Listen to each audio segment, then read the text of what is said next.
Most of us are certainly not environmentalists, but doesn't take much to realize that time is running out for Kenya and the world at large to fight climate change. The forefront of this conflict between human beings and the environment is right at Kenya's wetlands and arable land masses. It's a mix of man's greed and man's need. Now, 80% of Kenya's total landmass is either arid or semi-arid. The other 20% is occupied by over 27 million people in this country. That is around 70% of Kenyan total population.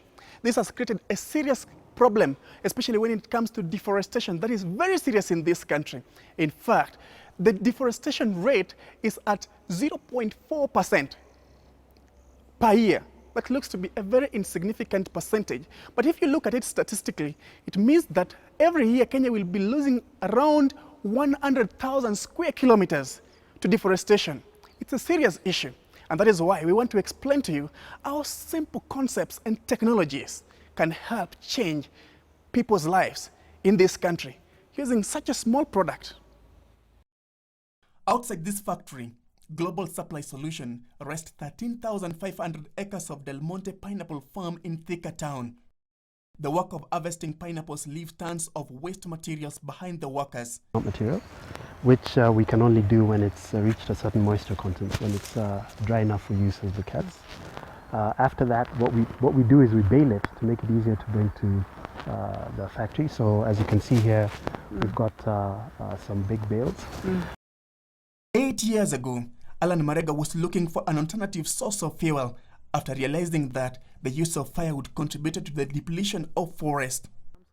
By then, Allan was a pilot and he decided to pursue a new interest. There are two main clients. There's the industries who use them in their boilers. For the industries, they're more concerned about the calorific value, the low ash content, and also the fact that in our case there is no clinker residue. Those are the three factors that the industries look for, and our briquette is perfect for that. Now for the households in Kenya and mainly rural areas as well, where a lot of charcoal is used, what they'd be looking for is a good alternative to charcoal that is cleaner, that is green, no trees have had to be cut down, it's environmentally friendly, and in our case our briquette would burn twice as long. That involves first the material going into the silo. From the silo and comes out at the end at a high temperature. It goes down the cooling line until the crates where the final briquettes are aggregated.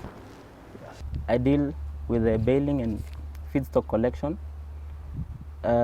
We use the tractor and the baler to do the baling in the fields.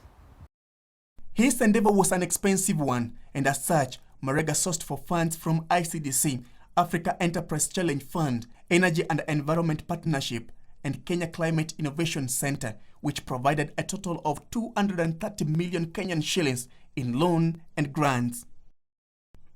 Kenya is classified among the countries with low forest cover of less than 10% of the total land area.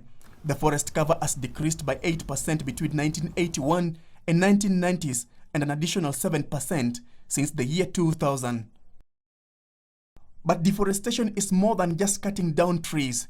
People living in rural areas are at the center of this destruction. The other good thing about, I suppose, the advantage to the growers of the pineapple is that now there's a use for the material, or for material that was previously thought to have no value or use after the extraction of the fruit. So we are adding value both to growers and at the same time to communities. The company employs 15 people, including 2 engineers, forklift operators, technicians, tractor drivers, and casual laborers on 2 shifts of 8 hours daily to produce 70 metric tons of briquettes. Obarmak, KTN News.